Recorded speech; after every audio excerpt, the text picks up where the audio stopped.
This is the current design of the new pinhole intraocular implant, called XtraFocus, manufactured in Germany by Morcher. The device is made of a foldable black hydrophobic acrylic and should be implanted in the ciliary sulcus of pseudophakic eyes, as a piggyback implant. It has no refractive power and acts as a pinhole diaphragm, minimizing the impact of corneal aberrations in cases of irregular astigmatism, such as post-RK, post-PK, and keratoconus. It has a larger overall diameter with thin, rounded, and angulated haptics to avoid pigment dispersion. This is a 68-year-old man with a history of RK who was not happy with the result of a recent cataract surgery. Besides the radial cuts, we could notice round opacities in the central cornea, leading to irregular astigmatism. Note the size of the pupil in relation to the RK optical zone. The device is injected through a single 2.2 clear corneal incision.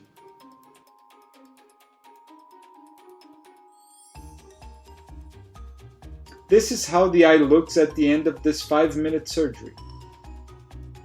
The day after, the patient was very pleased with the improvement in visual acuity and reduction of glare and dysphotopsies.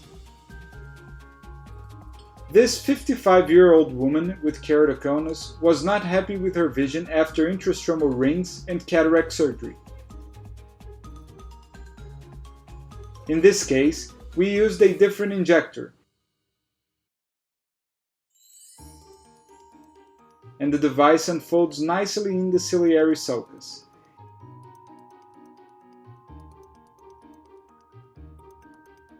Excellent centration is observed at the end of the case. Now this is a more drastic scenario. This 58-year-old man had multiple radial and transverse keratotomies performed many decades ago, leading to a very irregular cornea. To make things worse, he had an episode of acute glaucoma, leading to a fixed mydriasis. We decided to perform cataract surgery and primarily implant the pinhole device in the sulcus. Here, we use a third different injector system.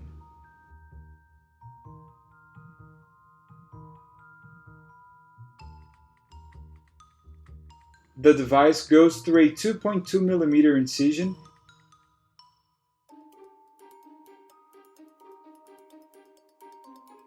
and is placed in the sulcus.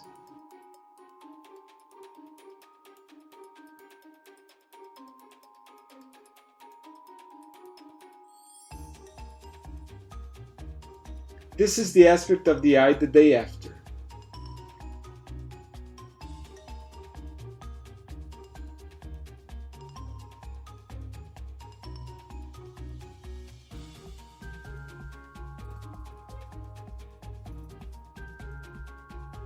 The material of this device has a very interesting feature of being totally transparent to infrared light. This way, one can still examine the retina after implantation using infrared equipments such as OCTs and scanning laser ophthalmoscopes.